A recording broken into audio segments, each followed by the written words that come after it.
पूर्ति के लिए अश्वमेध यज्ञ करेंगे, तो यज्ञ कराने के लिए श्रृंगी महर्षि आएंगे, और श्रृंगी महर्षि के द्वारा जब यज्ञ होगा तभी उनको पुत्र की प्राप्ति होगी।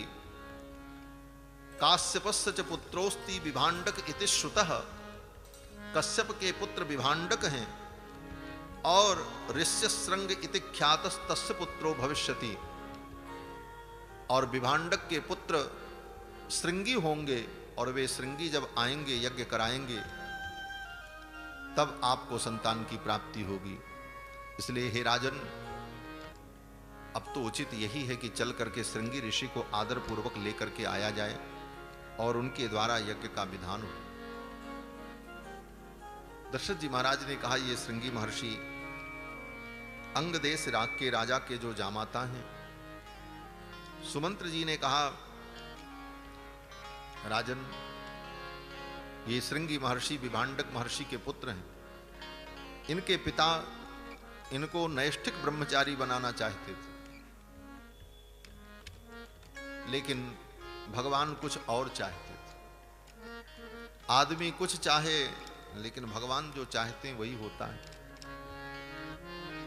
इनके पिता चाहते थे कि मेरा पुत्र नैष्ठिक ब्रह्मचारी हो, इसलिए अपने पुत्र को जंगल में ले जाकर के स्वयं पालन पोषण किया विभांडक महर्षि ने। मां का मुख नहीं देखने दिया। आश्रम में किसी का प्रवेश नहीं, किसी से मिल नहीं सकते। विभांडक महर्षि के आश्रम में कोई अन्य पुरुष आ नहीं सकता। इतनी व्यवस्था कर रखी थी कि संसार की माया, संसार का प्रपंच, संसार के प्रपंच का ज्ञान मेरे पुत्र को न हो, ये दुनिया से विरक्त रहे, नैष्ठिक ब्रह्मचारी। लेकिन विभांडक महर्षि सब चाहते हुए भी भगवान के विधान को रोक नहीं पाए। भगवान का जो विधान है, ठाकुर जी की जो इच्छा होती है, वो तो होकर के ही रहती। हुआ ये कि अंग देश के राजा महाराज रोमपाद बड़े धर्मात्मा राजा थे। उनके राज्य में अकाल पड़ गया, अनावृष्टि हुई। ब्राह्मणों को बुला करके विचार किया, ये अनावृष्टि कैसे दूर हो। तो ब्राह्मणों ने, ऋषियों ने कहा, महाराज आपकी बेटी जो शांता हैं, उनका कन्यादान आप श्रृंगी महर्षि को कर दो।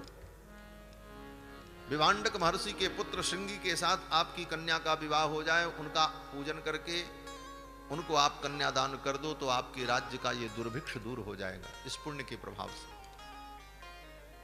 श्रृंगी महर्षि आएंगे, उनका चरण पड़ेगा, आपके राज्य की भूमि पवित्र हो जाएगी और अकाल दुर्भिक्ष समाप्त हो जाएगा।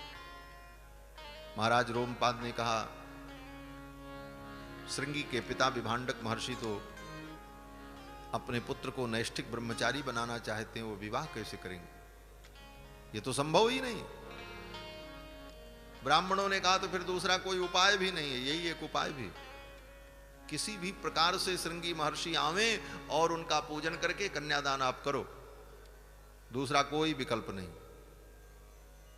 अब तो समस्या यह है, श्रृंगी महर्षि को लेने कौन जाए? उनके आश्रम में कोई जा नहीं सकता। विभांडक महर्षि ने इतनी कठोर व्यवस्था कर रखी थी कि आश्रम में किसी का प्रवेश नहीं हो सकता, और स्त्री जाति का प्रवेश तो सर्वथा वर्जित था। विभांडक महर्षि चाहते थे मेरे पुत्र को कभी ये ज्ञान न हो सके कि स्त्री और पुरुष में अंतर क्या होता है। इसीलिए विभांडक महर्षि ने अपने आश्रम में यह नियम बना रखा था, उनके आश्रम में शेर तो आ सकते थे, शेरनी नहीं आ सकती। हिरण आ सकते थे, हिरणी नहीं आ सकती। विभांडक महर्षि के आश्रम में वृक्ष होते थे, लताएं नहीं होती। नारी जाति प्रकृति में जहां कहीं भी है, किसी का प्रवेश उनके आश्रम में नहीं था। इतने कठोर नियम बना रखे जिससे मेरे पुत्र को कभी यह बोध ही न हो कि नारी होती क्या। लेकिन विधि का विधान अटल है। महाराज रोमपाद ने कहा कि कैसे संभव होगा, जिनके पिता चाहते हैं कि मैं अपने पुत्र को नैष्ठिक ब्रह्मचारी बनाऊं, महायोगी बनाऊं, उनके बेटे का विवाह हम करें, कन्यादान करें, कैसे संभव होगा? महाराज रोमपाद ने कहा कि कोई व्यक्ति उनको किसी भी प्रकार यहां लेकर के अगर आवे तो मैं उसको अपना आधा राज्य दे दूंगा। किसी भी प्रकार से श्रृंगी महर्षि को लेकर के यहां आ जाए। कोई तैयार नहीं हुआ। महाराज रोमपाद के राज्य में जो गणिकाएं थी वो गणिकाएं तैयार हुई, नर्तकियां। उन्होंने कहा महाराज ये काम हम कर देंगे। ले तुम्हें डर नहीं? श्रृंगी महर्षि शाप दे देंगे, भस्म कर देंगे अपने तेज से। ओ विभांडक महर्षि, गणिकाओं ने कहा अगर परोपकार के लिए, परहित के लिए अपने जीवन का उत्सर्ग भी करना पड़े तो कोई आपत्ति नहीं। परोपकार के लिए ही तो जीवन होता है। परहित से बड़ा कोई धर्म ही नहीं है। परहित सरिस धर्म नहीं भाई। अगर लोक कल्याण के लिए मुझे मरना भी पड़े तो मैं करूंगी। गणिकाएं तैयार हो गईं और उन गणिकाओं ने एक सुंदर नाव बनाई, बड़ी सी नाव, और उस नाव में सुंदर मंडप बनाए और उसमें अनेक प्रकार के कृत्रिम पत्र पुष्प लगाए, बनावटी, आर्टिफिशियल, और अनेक प्रकार के फलों के वृक्ष लगाए, उसमें सब बनावटी ही थे। और उसमें खूब बैठने की बढ़िया जगह, आनंद से गद्दा बिस्तर सब लगा करके, और गणिकाएं उस नाव में बैठ करके सुंदर बीणा बजा करके गाती हुई जल के मार्ग से धीरे धीरे गंगा नदी के माध्यम से, जल के माध्यम से श्रृंगी महर्षि के आश्रम के सन्निकट पहुंच गई गणिकाएं, जहां गंगा के तट पर उनका आश्रम था। दूर दूर से उन्होंने पता लगाया उन गणिकाओं ने कि जब विभांडक महर्षि श्रृंगी के पिता कंदमूल फल लेने के लिए, आवश्यक वस्तुओं का संग्रह करने के लिए आश्रम से बाहर जाएं, उसी समय अवसर होगा श्रृंगी से मिलने का, बाकी समय में तो कोई मिल नहीं सकता। और गणिकाएं बड़ी बुद्धिमान थी, सब पता लगाया दूर दूर से। जब उनको पता चल गया कि इतने समय से इतने समय तक विभांडक महर्षि कंदमूल फल लेने के लिए, पुष्प लेने के लिए, तुलसी लेने के लिए आश्रम की सीमा से बाहर जाते, ज्यों ही विभांडक महर्षि गए तब तक गणिकाएं धीरे से आश्रम में आई तो श्रृंगी महर्षि ने देखा उनको। आज पहली बार अपने पिता के अतिरिक्त किसी और को देखा। पिता के अलावा किसी को कभी देखे ही नहीं थे श्रृंगी महर्षि। उन गणिकाओं को देखा महाराज, खूब सजी संवरी, बड़ा मनोहर उनका रूप। श्रृंगी महर्षि ने देखा, अरे ये तो कोई अतिथि है। उनको पुरुष समझा। श्रृंगी महर्षि ने सोचा ये भी कोई ब्रह्मचारी होंगे, वेद वेद पढ़ते होंगे, हमारे जैसे ही होंगे। पंडित वही होता है जो अपने समान सारी दुनिया को समझे। आत्मवत सर्वभूतेषु यह पश्यति स पंडितः, यही पंडित का लक्षण, बुद्धिमान का। श्रृंगी महर्षि ने सोचा ये भी ब्रह्मचारी होंगे, किसी के शिष्य होंगे, पढ़ते होंगे वेद आदि ग्रंथ। मेरे यहां आए हैं तो अतिथि हैं और अतिथि का पूजन करना चाहिए। देखो, श्रृंगी महर्षि ने दुनिया नहीं देखी, अपने पिता को छोड़ करके और किसी को नहीं जानते दुनिया, और अपने आश्रम की सीमा को छोड़ करके दुनिया की कोई भूमि, पर्वत, शिखर, नगर कुछ नहीं देखा, लेकिन इन्हें सब ज्ञान है। कैसे? जब कहीं गए नहीं, सब ज्ञान कैसे है? बोले अध्ययन के द्वारा। वेदात सर्वम प्रसिद्ध्यति, वेद के द्वारा ही संपूर्ण ज्ञान प्राप्त होता है। अपने ही आश्रम में रह करके अपने पूज्य पिता से उन्होंने समस्त वेदादि शास्त्रों का अध्ययन किया है, इसलिए सब ज्ञान उनको, भले दुनिया नहीं देखी, कहीं नहीं गए। प्रत्यक्षेणानुमित्यावा यस्तुपायो न विद्यते, जिस चीज को प्रत्यक्ष देख करके भी आप नहीं जान सकते, अनुमान के द्वारा भी जिसका ज्ञान नहीं हो सकता, उन समस्त विषयों का ज्ञान वेद के द्वारा हो जाता है। तस्मात् वेदस्य वेदता, इसीलिए वेद की वेदता है, इसीलिए वेद को वेद कहा जाता है। अपने पिता से संपूर्ण वेदादि शास्त्रों को पढ़कर सब कुछ जानते हैं। कर्तव्य कर्तव्य का बोध है। और पढ़ा है श्रृंगी महर्षि ने कि द्वार पर अतिथि आवे तो अतिथि का पूजन करना चाहिए। मातृदेवो भव, पितृदेवो भव, अतिथि देवो भव, इन सारे वाक्यों को पिता से पढ़ा है। श्रृंगी महर्षि ने विचार किया ये मेरे अतिथि, इनका पूजन करना चाहिए। और श्रृंगी महर्षि तुरंत दौड़ करके गए, अपनी कुटिया में जो कुछ था चंदन पुष्प लेकर के आए और उन गणिकाओं को प्रणाम किया और प्रणाम करते हुए कहा आप बैठो, पहले मैं आपका पूजन करूंगा, आप हमारे अतिथि। वेद कहता है अतिथि देवो भव, अतिथि आवे तो उसका पूजन करना चाहिए। आप मेरे अतिथि हैं, हम आपका पूजन करेंगे। अब वो गणिकाएं बेचारी डरने लगी, ये इतने बड़े महात्मा तपस्वी, हम इनसे पूजा करावें, ये हमारी पूजा करेंगे। अब तो उनको बड़ा संकोच होने लगा उन गणिकाओं को, लेकिन अपने कार्य की सिद्धि करनी थी, इसलिए चुपचाप सब बैठ गई महाराज पलथी लगा करके। श्रृंगी महर्षि ने उनका पूजन किया। इदमर्घ्यम इदम पाद्यम इदम मूलम फलंचनः, इदमर्घ्यम समर्पयामि पाद्यम समर्पयामि, अर्घपाद्याचमन इत्यादि देकर फलम मूलम फल समर्पित किया, कंदमूल फल समर्पित किया। प्रतिगृह्यतु ताम पूजाम सर्वा एव ससमुत्सुकाः, सर्वाः वो समस्त गणिकाएं प्रतिगृह्यतु ताम पूजाम, श्रृंगी ऋषि के द्वारा प्रदत्त पूजा को ग्रहण करके एव समुत्सुकाः बड़ी उत्सुक हुई, बड़ी प्रसन्न हुई।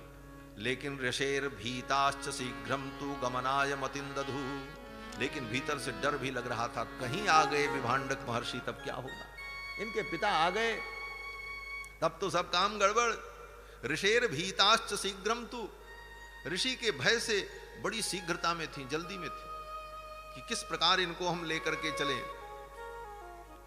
तो अब बहाना क्या था, कैसे इनको लेकर के जाएं? तो गणिकाओं ने कहा देखो महाराज, आपने तो मेरा पूजन किया, आतिथ्य किया, और आपने हमें जो वस्तु खिलाई कंदमूल फल, अब हम भी आपको कुछ भेंट करना चाहते हैं, हम जो लेकर के आए इसको भी आप ग्रहण करिए। बोले क्या? बोले अस्माकमपि मुख्यानि फलानि इमानि हे द्विज, हे ब्राह्मण, अस्माकमपि मुख्यानि फलानि, हम अपने देश से अपने यहाँ के अच्छे अच्छे फल लेकर के आए हैं। गृहाण विप्र भद्रन्ते भक्षयस्व, इनको आप ग्रहण करो, इनका भक्षण करो। तो श्रृंगी महर्षि ने कहा ठीक है। उन गणिकाओं ने बढ़िया सुंदर मेवे का बना हुआ लड्डू, इतना बड़ा लड्डू हाथ में रखा श्रृंगी महर्षि के। श्रृंगी महर्षि ने देखा, बोले ये क्या है? बोले फल है। श्रृंगी महर्षि इतने सीधे साधे भोले भाले सरल, बोले ऐसा फल तो हमने कभी देखा ही नहीं। बोले अभी तो आपने ऊपर से देखा, इसे खा करके देखो। मोदकान प्रददुस तस्मै भक्षाश्च विविधान शुभान, बढ़िया सुंदर लड्डू दिया और कहा इसे खाओ। श्रृंगी महर्षि ने खाया, बड़ा स्वाद आया, पहली बार लड्डू खाने को मिला। ये तो बड़ा अद्भुत फल है, इसमें छिलका भी नहीं है, बीज भी नहीं है, इसमें से रस भी नहीं टपक रहा है, ये तो बड़ा अद्भुत है। बोले अच्छा रस वाला फल चाहिए? तब उन गणिकाओं ने अपनी झोली में से डिब्बे के अंदर से बढ़िया रसगुल्ला निकाला, छेने का चकाचक, कहा ये फल लो। अब जब रसगुल्ला लिया महाराज, उसमें से रस टपक रहा था। श्रृंगी महर्षि ने कहा अरे इसमें भी छिलका नहीं, बीज नहीं, और इसमें तो केवल रस ही रस है, ये कैसा फल है?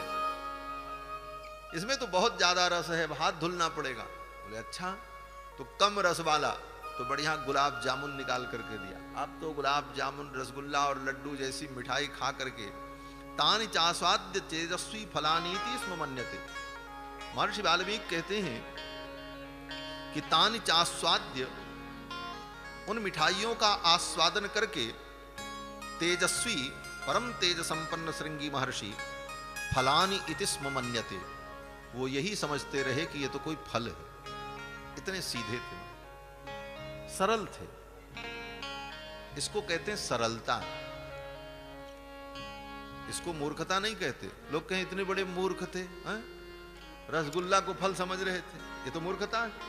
बोले मूर्खता नहीं महाराज, ये सरलता है, इसको सरलता कहते। इतने सरल थे कि उनकी बुद्धि सोच नहीं सकी, वो सोचे ये कह रहे हैं तो ठीक कह रहे हो, क्योंकि श्रृंगी महर्षि जानते हैं कि असत्य बोलना पाप है, श्रृंगी महर्षि ने सोचा हमने कभी असत्य भाषण किया नहीं और असत्य कोई बोलता नहीं, असत्य बोलना पाप है, सत्यम बद धर्मम चर, ये वेद कहता है।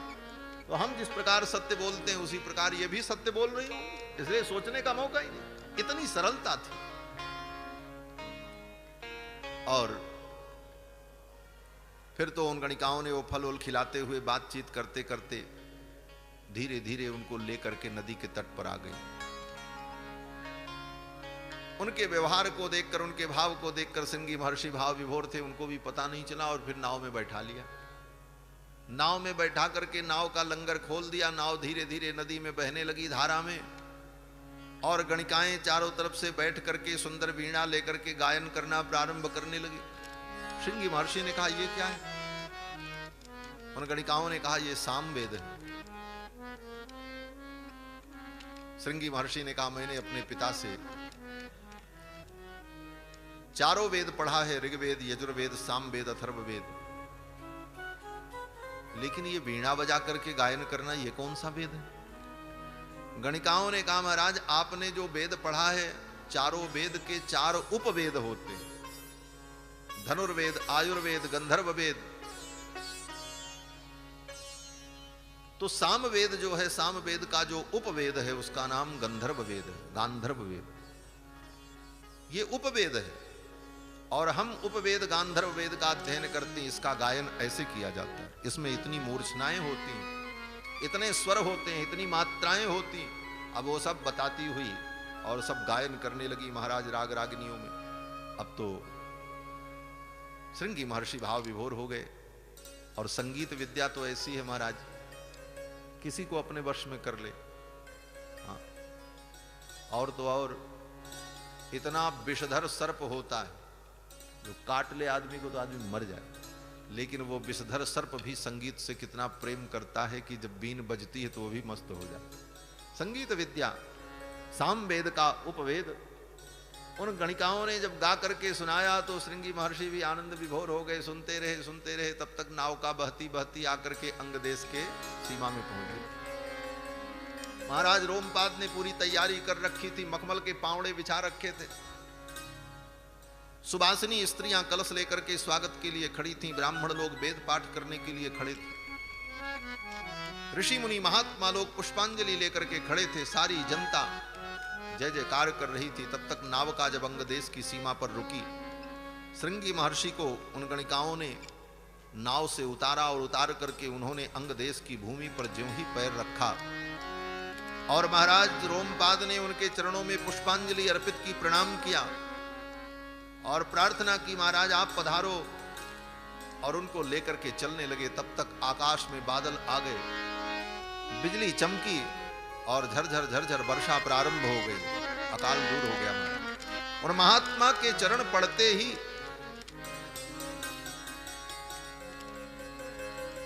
इसीलिए संत का एक नाम है तीर्थंकर।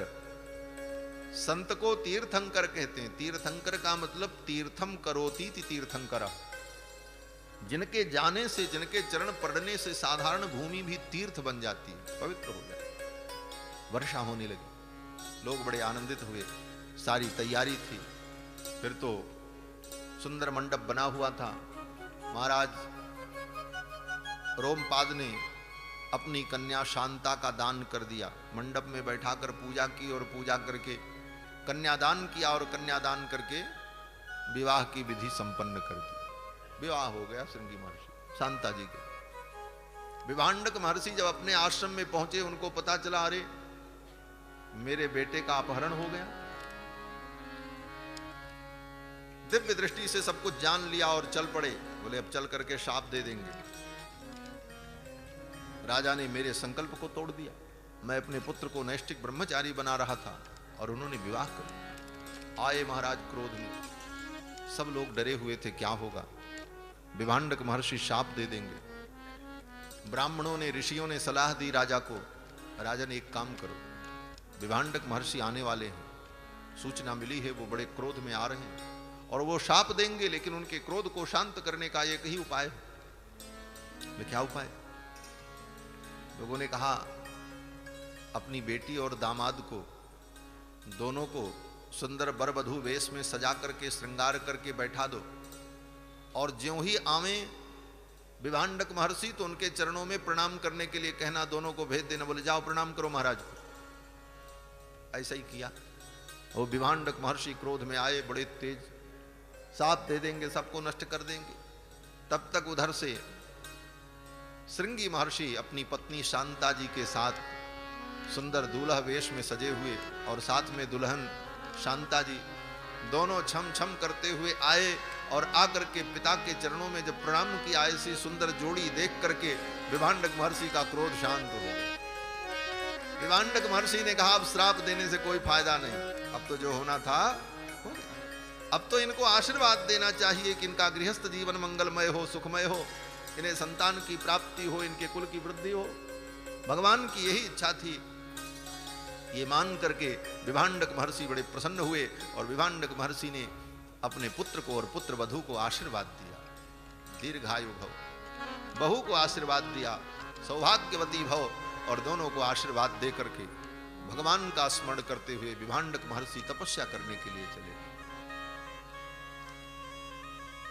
सुमंत जी कहते हैं, राजन, वे श्रृंगी महर्षि तपहपूत महात्मा, जिनके चरण पड़ने से अंग देश की भूमि पवित्र हो गई, वर्षा हुई, वे महात्मा अपनी पत्नी शांता जी के साथ पधारेंगे, और उनके द्वारा जब यज्ञ होगा तो आपको सिद्धि की प्राप्ति होगी। और उनको लाने के लिए, बुलाने के लिए आपको स्वयं चलना होगा। उन्हें आदर पूर्वक बुला करके लाया जाए। श्रेष्ठ जनों को अगर बुलाना है तो स्वयं चल करके जाना चाहिए, और विनम्रता पूर्वक व्यक्ति को प्रार्थना करनी चाहिए। दशरथ जी महाराज इतने समर्थ हैं, चक्रवर्ती सम्राट हैं, चाहते तो दूतों को भेज देते, और दूतों को भेज करके अंग देश के राजा से कह देते, राजन आप अपनी बेटी और दामाद को लेकर के आदर पूर्वक अयोध्या पधारिए, मेरा यज्ञ होना है। चक्रवर्ती सम्राट थे, अंग देश के राजा उनके अधीन थे।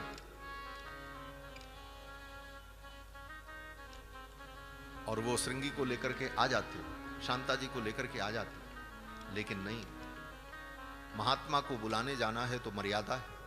स्वयं दशरथ जी महाराज अपने परिकरों को लेकर और अपनी तीनों रानियों को साथ में लेकर अंग देश की यात्रा करते हैं, और अंग देश में जाकर 1 सप्ताह तक वहां निवास किया। 7-8 दिन तक रहे।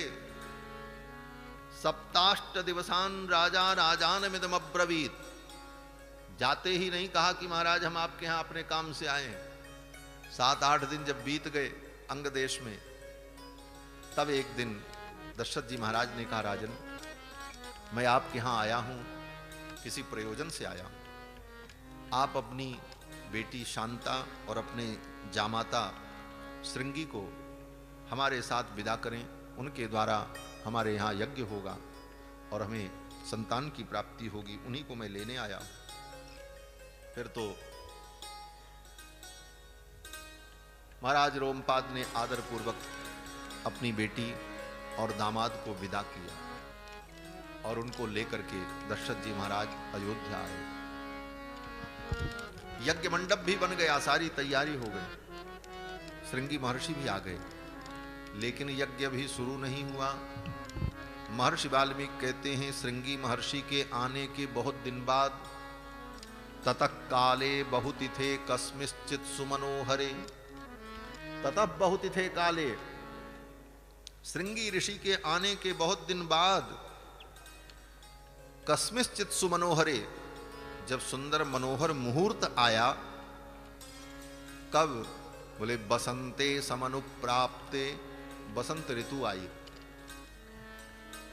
तब राज्ञो यष्टुम मनोभवत, तब यज्ञ प्रारंभ हुआ, यज्ञ करने की स्थिति हुई बसंत ऋतु में। बसंत ऋतु में यज्ञ का संकल्प किया दशरथ जी महाराज ने। बसंत ऋतु के 2 महीने होते हैं, एक चैत्र, एक बैसाख। इसी को मधुमास और माधव मास कहते हैं। और बसंत ऋतु भगवान का स्वरूप है। भगवान ने अपनी विभूति का जब वर्णन किया है गीता में, तो भगवान कहते हैं कि ऋतूनाम कुसुमाकरः, ऋतुओं में मैं कुसुमाकर बसंत हूं। वसंत कुसुमाकर ये भगवान का स्वरूप है। कुसुमाकर बसंत ऋतु भगवान का स्वरूप है, गीता में भगवान ने कहा। इसलिए बसंत ऋतु में ही यज्ञ प्रारंभ हो रहा है। बसंते समनुप्राप्ते राज्ञो यष्टम मनोभवत, और यज्ञ प्रारंभ हुआ अश्वमेध यज्ञ। 1 वर्ष तक चलता रहा। 1 वर्ष का यज्ञ था, 1-2 दिन का नहीं था। 360 दिन लगे, और 1 वर्ष जब पूरा हुआ फिर बसंत ऋतु आ गई। वाल्मीकि जी लिखते हैं कि पुनः प्राप्ते बसंते तु, पुनः प्राप्ते बसंते तु पूर्ण संवत्सरो भवत। 1 संवत्सर पूरा हो गया, 1 साल पूरा हो गया। अब यज्ञ की जब पूर्णाहुति का समय आया तो दशरथ जी महाराज ने कहा अश्वमेध यज्ञ की पूर्णाहुति के अवसर पर सभी राजाओं को निमंत्रित किया जाए। सबसे पहले मिथिला नरेश श्री जनक जी को निमंत्रण गया। मिथिलाधिपति सूरम जनकम सत्यवादिनम तमानय महाभागम स्वयमेव सुसत्कृतम पूर्वं संबंधिनं ज्ञात्वा ततः पूर्वं ब्रवीमिते। पहला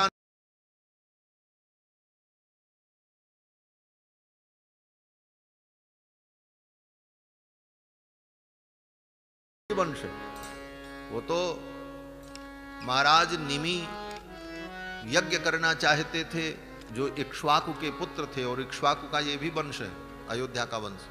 इक्ष्वाकु के ही पुत्र निमि थे। वो यज्ञ करना चाहते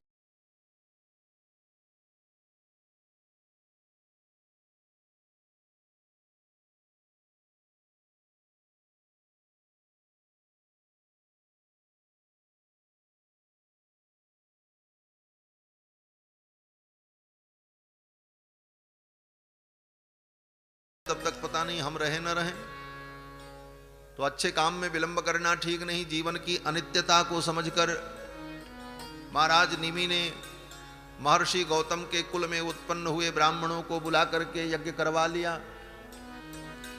वशिष्ठ जी लौट करके आए तो उनको अच्छा नहीं लगा, मेरा अपमान किया इन्होंने, हम इनके पुरोहित हैं, मेरी बात भी नहीं मानी, शाप दे दिया निमि को, जाओ मृत्यु को प्राप्त हो जाओ।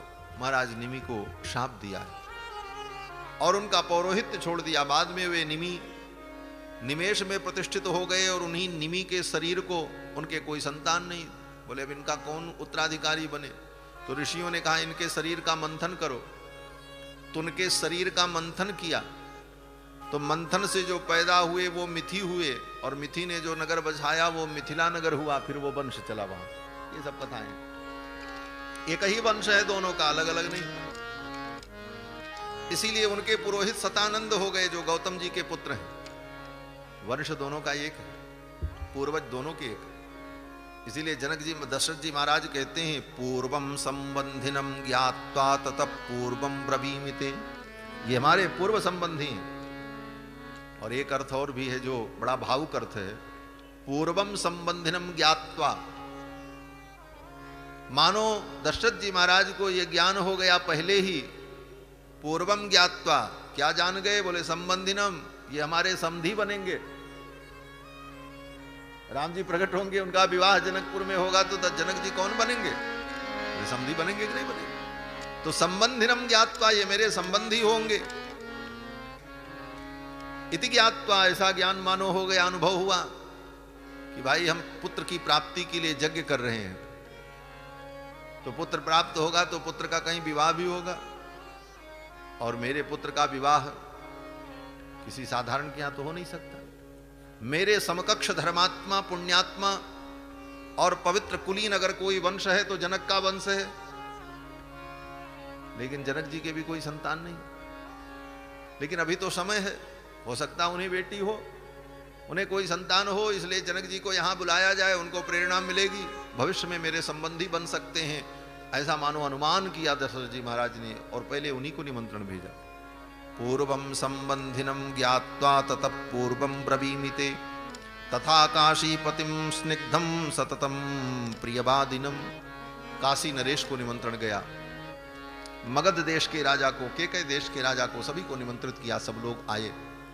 यज्ञ की जब तैयारी होने लगी तो दशरथ जी ने अपने मंत्रियों से कहा कि अवज्ञया न दातव्यम कस्यचिल् लीलयापि वा।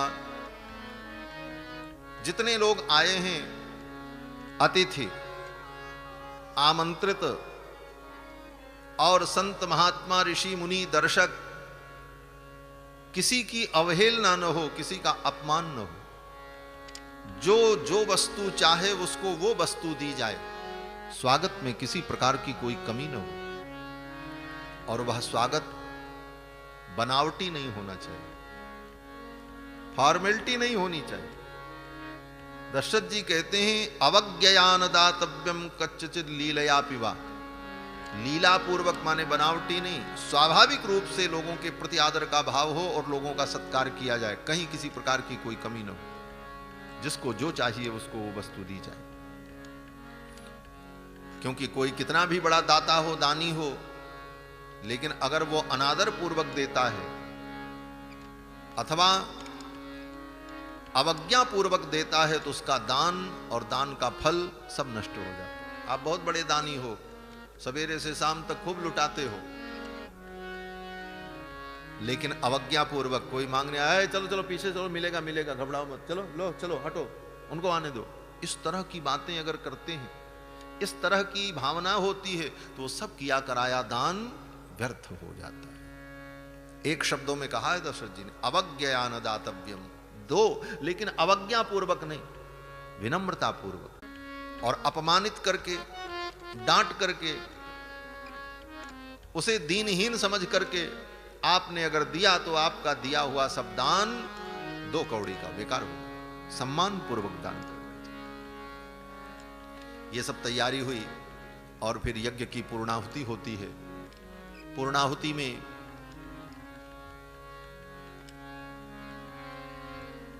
कुंड से जो दिव्य सुगंधी प्रकट हुई, अश्व के बपा याग के द्वारा दशरथ जी ने उसका ग्रहण किया। और फिर यज्ञ समाप्त होने के बाद श्रृंगी महर्षि ने कहा अब पुत्र कामेष्टि यज्ञ होगा।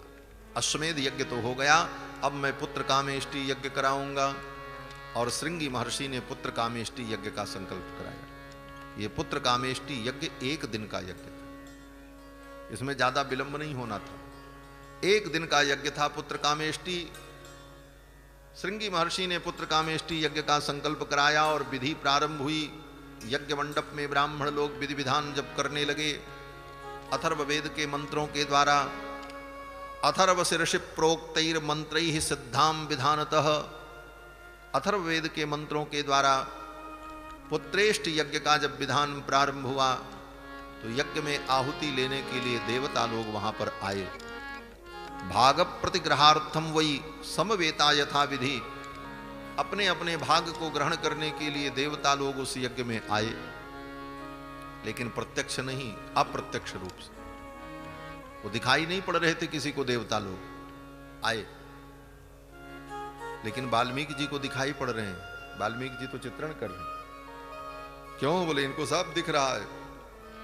तत्सर्वम धर्मवीर्येण यथावत संप्रपश्यति, ब्रह्मा के आशीर्वाद से, भगवान की कृपा से, महर्षि वाल्मीकि को देवर्षि नारद के आशीर्वाद से संपूर्ण रामचरित्र दिखाई पड़ रहा था। जैसा देखा वैसा लिखा, आंखों देखी। हाँ, ये वाल्मीकि रामायण का मतलब ही है आंखों देखी, एक शब्द में कहा जाए तो।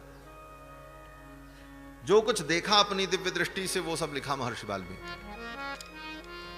देवता लोग आए दशरथ जी के पुत्र कामेष्टि यज्ञ में और विचार करने लगे, आपस में चर्चा होने लगी। ब्रह्मा, शंकर, इंद्र सब आए थे और इधर यज्ञ चल रहा था, अपना अपना भाग लेने के लिए आए थे। तो आपस में चर्चा होने लगी। जब कहीं भी 4 आदमी 10 आदमी एकत्रित होते हैं तो कुछ न कुछ चर्चा होती, चुप तो नहीं बैठते। और चर्चा का विषय क्या होता है? बोले समसामयिक परिस्थितियां। अब इस समय बोले जो समस्या रहेगी समाज की, उसी विषय पर हर व्यक्ति चर्चा करता है। चुनाव का समय आएगा तो घर घर में राजनीति की चर्चा शुरू होती, जहां 4 आदमी बैठे, होटल पे, दुकान पे, चौराहे पर, सब जगह राजनीति की चर्चा। कुछ दिन पहले कोरोना था तो घर घर में जहां कहीं 2 आदमी मिले, फोन से भी बात तो कोरोना के विषय में बात होती थी। उनको हो गया तो ऐसा हो गया, तो इसमें ऐसा होता, सब अपना अपना ज्ञान विज्ञान सुनाना और सुनना, यही होता था। तो जब जो स्थिति होती है उसी विषय को लेकर के वार्ता होती। देवता लोग दशरथ जी के पुत्र कामेष्टि यज्ञ में आए और उस समय सबसे बड़ी समस्या समाज की क्या थी? बोले कोरोना नहीं थी, सबसे बड़ी समस्या रावण। उस समय की सबसे बड़ी समस्या रावण था। अब रावण के विषय में चर्चा हुई क्योंकि रावण से सब परेशान थे। रावण से सब परेशान, तो सब ने चर्चा प्रारंभ की। ब्रह्मा जी भी थे। सब देवताओं ने ब्रह्मा जी से कहा, देखिए पितामह, आपने ही वरदान दे करके रावण को इतना मजबूत बना दिया, इतना उद्धत बना दिया, और वो हम सबको दुख दे रहा है। सब लोग अपनी अपनी समस्या बताने लगे। देवगुरु बृहस्पति ने कहा, मेरी स्थिति बड़ी खराब है। बोले आपकी क्या स्थिति? देवगुरु बृहस्पति ने कहा, रावण के दरबार में मुझे भी जाना पड़ता है, और अगर मैं थोड़ा भी बोल दूं तो रावण के जो नौकर हैं वो हमको डांटते हैं। रावण की तो बात ही छोड़ दो, रावण के नौकर डांटते थे देवगुरु बृहस्पति को, और क्या कहते थे? बोले स्वल्पम जल्प बृहस्पते जड़मते। आए बृहस्पति जड़मती मूर्ख। रावण के सेवक बृहस्पति को ऐसे ही डांटते थे। स्वल्पम जल्प, कम बोलो, चुप रहो। स्वल्पम जल्प बृहस्पते जड़मते नैसा सभा वज्रण। ये इंद्र की सभा नहीं है, ये लंकेश की सभा है, चुप बैठो। देवगुरु बृहस्पति चुप हो जाते। देवगुरु बृहस्पति ने कहा, मेरी ये दशा है। चंद्रमा ने कहा, मेरी भी बड़ी दुर्दशा है। चंद्रमा ने कहा, मुझको रावण के सेवक बहुत डांटते हैं, कहते हैं न बोल चंद्र मंद बुद्धि। अय मंद बुद्धि चंद्रमा, चुप रहो, मत बोलो। न बोल चंद्र मंद बुद्धि, इंद्र की सभा नहीं, ये इंद्र की सभा नहीं है, रावण की सभा, चुप बैठो। ब्रह्मा जी की भी बड़ी दुर्दशा थी। मानो ब्रह्मा जी को तो वेद पढ़ने के लिए रावण के दरबार में ठीक टाइम से पहुंचना पड़ता था। क्या आदमी था रावण, भी गजब था भाई। ब्रह्मा भी उसके यहां वेद पढ़ने जाते थे। हाँ, इसीलिए रावण के विषय में गोस्वामी जी ने लिखा कि रावण का भी अवतार हुआ है महाराज।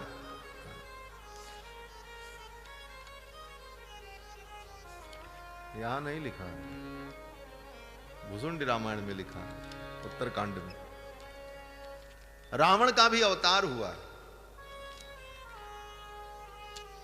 कल मैंने कथा में निवेदन किया था कि भगवान के अवतार के पहले भगवान के परिकरों का अवतार होता है। जब तक परिकर ना आवे तब तक भगवान की लीला कैसे होगी?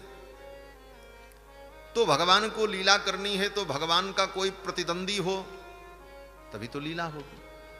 तो रावण प्रतिद्वंदी बन करके आया पहले, तो रावण भी अवतार लेता है, भगवान का पार्षद है। जय विजय ही रावण कुंभकर्ण बन करके आए। इसलिए गोस्वामी जी ने जब भुसुंडी रामायण का वर्णन किया है, काक भुसुंडी जी ने संक्षेप में गरुण जी को संपूर्ण रामायण सुनाई, तो वहां कहते हैं कि फिर वहां पर संपूर्ण और रावण के अवतार की चर्चा करते। बोले रावण का अवतार,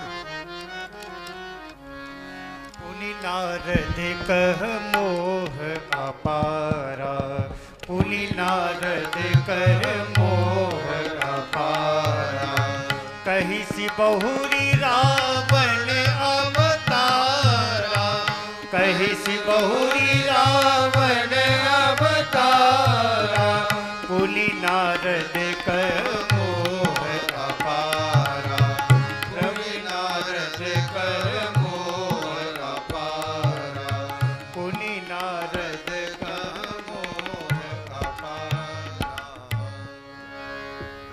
रावण का अवतार हुआ। तो रावण भी साधारण नहीं, भगवान का ही पार्षद है। एक महात्मा कहते थे, सोचो जिस भगवान के पार्षद को बैकुंठ से निकाल दिया गया उसके पास इतना ऐश्वर्य था, जो बैकुंठ में रहता होगा उसको कितना ऐश्वर्य मिलेगा। रावण तो बैकुंठ से निकाला गया था।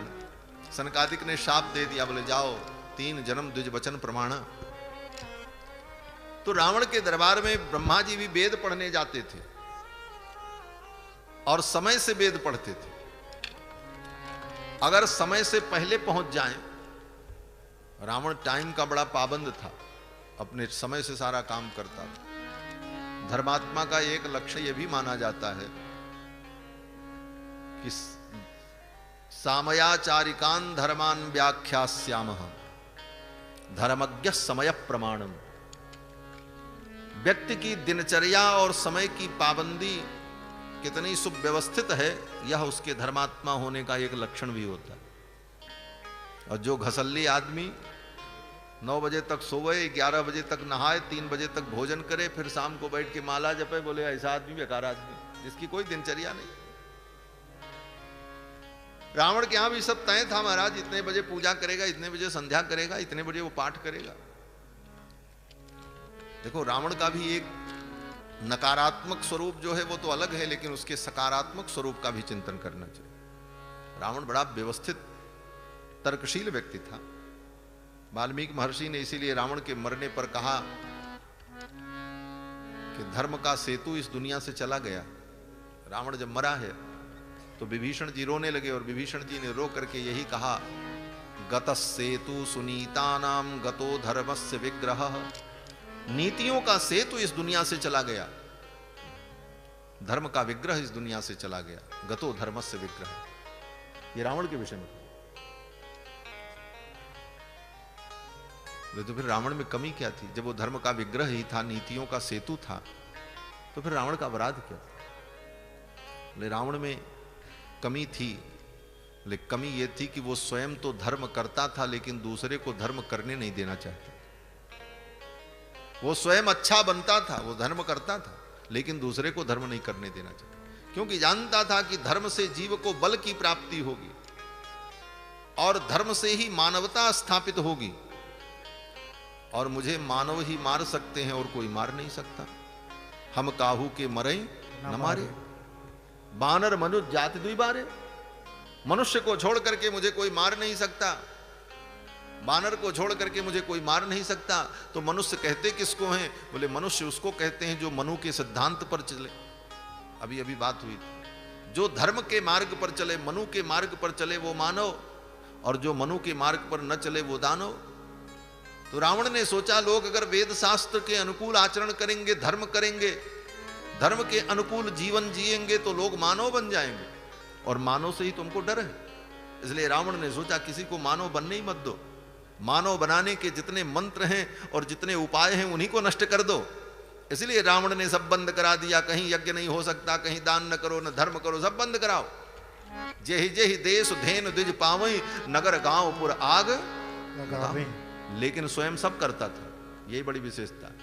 इस बात पर कभी कोई ध्यान नहीं देता। रावण कहता है कि जहां कहीं यज्ञ हो बंद कराओ, जेहि जेहि देश धेन द्विज पावई, नगर गांव पुर आग लगा। लेकिन वो सारे काम रावण स्वयं करता था, स्वयं गाय पालता, गऊ की सेवा करता। वाल्मीकि रामायण में रावण स्वयं कहता है, विद्यते गोसु संपन्नम विद्यते ज्ञातितो भयम। विद्यते गोसु संपन्नम, ये रावण का वाक्य है वाल्मीकि रामायण। जहां गायें होती हैं वहां संपन्नता होती है, गायों से ही संपन्नता और समृद्धि की प्राप्ति होती है, रावण बोलता है। वो स्वयं गोपालन करता, तीनों काल संध्या करता था रावण, संध्या वंदन सवेरे दोपहर शाम, और समुद्र में जाकर स्नान करके गायत्री का जप, सूर्य को अर्घ प्राणायाम विनियोग सब, अग्निहोत्र करता था, यज्ञ करता था, लेकिन दूसरे को नहीं करने देना चाहता था। दूसरा कोई करे तो मारो, समाप्त करो। क्यों? बोले ये कहीं इनके अंदर मानवता और धर्म आ गया तो ये मेरे विरोधी बन जाएंगे। यही रावण की सबसे बड़ी कमी थी। ब्रह्मा जी महाराज रावण के यहां वेद पढ़ने जाएं, और अगर समय से पहले पहुंच गए और उन्होंने वेद पाठ शुरू कर दिया तो रावण के सेवक डांट देते थे, ब्रह्मन अध्ययनस्य नैष समयः, हे ब्रह्मा यह अध्ययन का समय नहीं है। तूष्णीम बहिस्थीयताम, चुपचाप तब तक बाहर बैठो जब तक हमारे महाराज उठ करके आवे ना, जब वो आ जाएंगे कार्यक्रम शुरू होगा तब आप वेद पढ़ना। और की तो बात छोड़ो, भगवान शंकर की स्थिति क्या थी। बोले भगवान शंकर जो जिनकी पूजा करता था रावण ने कहा महाराज इतनी दूर कैलाश में आकर के हम रोज रोज आपकी पूजा करें, बड़ा कठिन काम है और हमारी भी बहुत बड़ी जिम्मेदारी, इतना बड़ा राजकाज हमको संभालना है। तो आप एक काम करो, आप यहीं आ जाया करो, हम आपकी पूजा कर लिया करें। भगवान शंकर ने सोचा ये तो बड़ी विपत्ति पड़ गई हमारे से। और उसके पहले एक घटना ये हुई थी, एक दिन रावण पहुंच गया कैलाश, जाकर के भगवान शंकर की पूजा उजा किया, खूब स्तुति गाया। फिर उसके मन में क्या सूझी कि भगवान शिव भोलेनाथ महादेव हैं, देवाधिदेव हैं, विश्वनाथ हैं, सारे विश्व को ये धारण करते हैं और इनको ये कैलाश धारण करता है। तो लाओ मैं देखूं इस कैलाश में कितना वजन है, ये कितना गंभीर है। और कैलाश पर्वत के नीचे अपनी 20 भुजाओं को रावण ने लगाया और वैसे उठा लिया। रावण कैलाश में जब 20 भुजाओं को लगा करके रावण ने उठाया तो कैलाश हिला। पार्वती जी भगवान के गोद में बैठी थी, वामांके च विभाति भूधर सुता देवापगा मस्तके, सिंहासन डोल गया। पार्वती जी ने भगवान को पकड़ लिया, भोलेनाथ को, महाराज ये क्या भूकंप आ गया। भगवान शंकर ने कहा देवी भूकंप नहीं आया, चेला आ गया। चेला आ गया? बोले हाँ, वो रावण आया, वही कैलाश को उठा रहा है। पार्वती जी ने कहा इतनी हिम्मत उसकी, आपके कैलाश को उठा रहा है, हमको आपको क्षुभित कर रहा है, आप कुछ करते नहीं। बोले अच्छा ठीक है कुछ करते हैं। भगवान शंकर ने थोड़ी अपनी गरिमा शक्ति को बढ़ाया और जोर से ऐसे पुश किया, दबाया। जो ही दबाया तो महाराज पच्च से उसकी 20 हाथ की उंगलियां दब गई उसी पहाड़ के नीचे। भगवान शंकर ने दबा दिया। अब वो निकालना चाहे तो उंगलियां निकले ना, चमड़े छिल जाए, मांस कट जाए, लेकिन अब वो तो छटपटाए, निकल नहीं रहे। रोने लगा महाराज। अब रोए खूब, भर भर आंसू बहे, खूब रोया रावण और रो रो करके भगवान की स्तुति की। जब खूब रोया तो भगवान शंकर ने को दया आ गई और भगवान शंकर ने छोड़ दिया। भगवान शंकर ने कहा जाओ, तुम इतना रोए हो इसलिए तुम्हारा नाम रावण होगा। रोने के कारण ही उसका नाम रावण पड़ा। और फिर उसने सोचा कि हम तो रोए, अब सबको रुलावें, फिर वो सबको रुलाने भी लगा। तो जो रोता है वो रावण और जो रुलाता है वो रावण। ये रावण का दोनों अर्थ है। रावयति इति रावण, रुदति इति रावण। जो रोता है वो रावण और जो रुलाता है वो रावण। खूब रोया महाराज। तो भगवान शंकर ने रावण से कहा देखो भाई अब ऐसा करो, तुम यहां मत आना, हम ही तुम्हारे यहां आ जाएंगे और तुम पूजा कर लेना। भगवान शंकर ने सोचा ऐसी विपत्ति को अपने घर बुलाने से तो अच्छा हम ही इसके घर चले जाएं, नहीं तो आज कैलाश उठा रहा, कल पता नहीं क्या इसके मूड में आ जाए।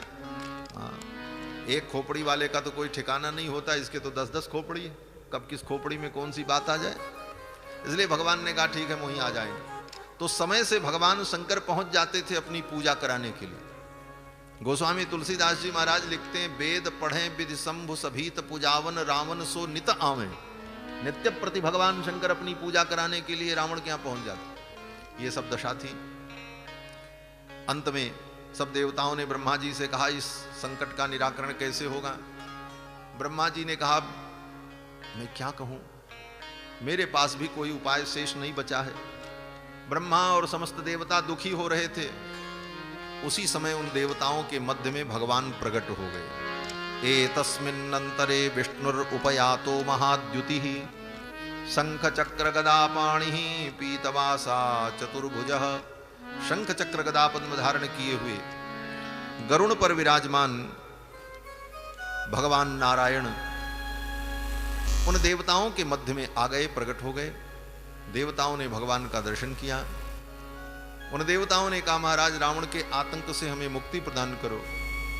भगवान ने कहा बस उसी की योजना बना करके मैं आया हूं। देवताओं ने कहा क्या योजना है आपकी? भगवान ने कहा ये दशरथ जी पुत्र कामेष्टि कर रहे हैं, पुत्र के लिए यज्ञ कर रहे हैं, भाई मैं इनका पुत्र बनने जा रहा हूं। इनका पुत्र बनकर के मैं प्रकट होऊंगा और रावण का विनाश करूंगा। आप लोग निर्भय हो जाओ, भयम त्यजत, भय का त्याग कर दो। रावण को उसके पुत्र पौत्र परिवार के सहित मैं मार दूंगा। सपुत्र पौत्रम सामात्यम समंत्रिज्ञाति बांधवम हत्वा कूरम दुराधर्षम देवर्षीणाम भयावहम। देवता ऋषि मुनियों को भय देने वाले रावण के संपूर्ण कुल का मैं संहार कर दूंगा और इसके बाद भी 11,000 वर्ष तक इस धरा मंडल में रह करके मैं प्रजा का पालन करूंगा। इतना कहते हुए भगवान अंतर्धान हो गए उन देवताओं के बीच से। और कहाँ गए?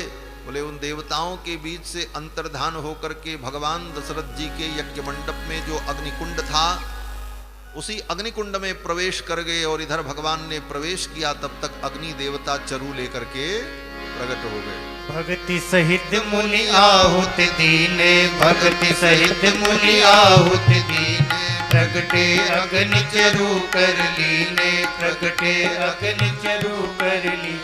जो वशिष्ठ कछु हृदय विचारा, जो वशिष्ठ कछु हृदय विचारा, सकल काजु भाषित तुम्हारा, सकल काजु भाषित तुम्हारा। यह हबि बाँट देउन प्रजाई, यह हबि बाँट देउन प्रजाई। यथा जोग जय भाग बनाई, यथा जोग जय भाग बनाई। तब अदृश्य भय पावक सकल समय समुझाई, तब अदृश्य भय पावक सकल समय समझाई। परमानंद मगन नभ हर्ष न हृदय समाई, परमानंद मगन नभ हर्ष न हृदय समाई।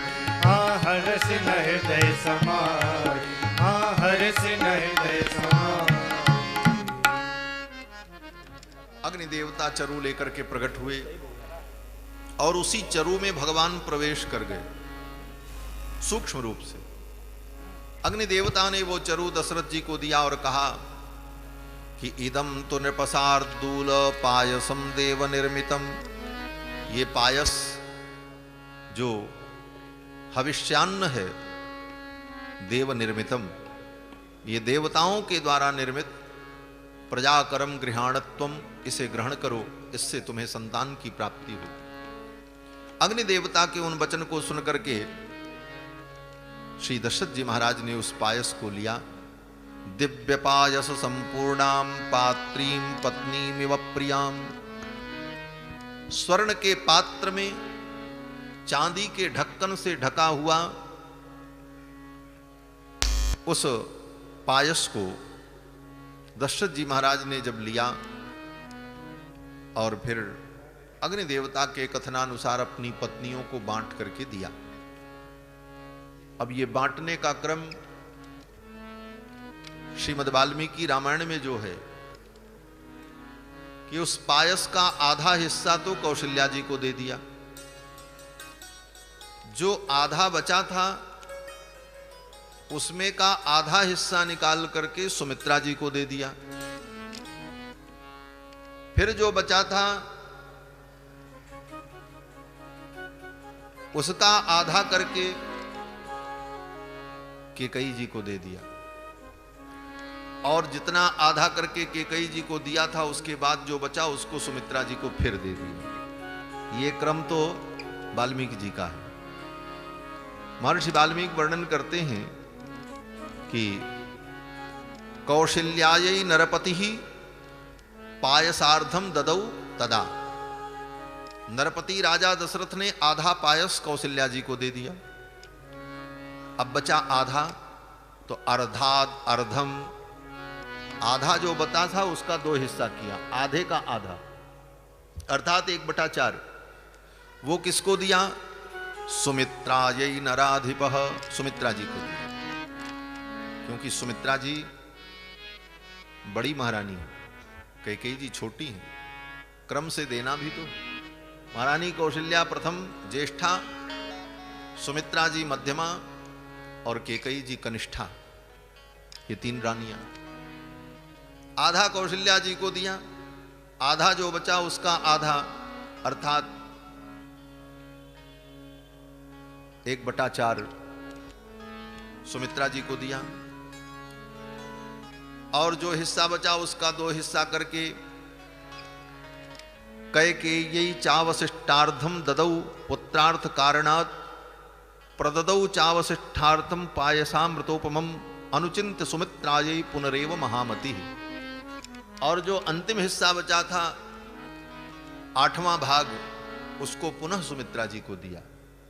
अब ये संस्कृत की शब्दावली और वाक्य रचना में न समझ में आवे तो इसका हिसाब ऐसे समझो कि पायस कितना था, बोले 16 आने, तो 16 आने पायस में से 8 आना तो कौशल्या जी को दे दिया आधा।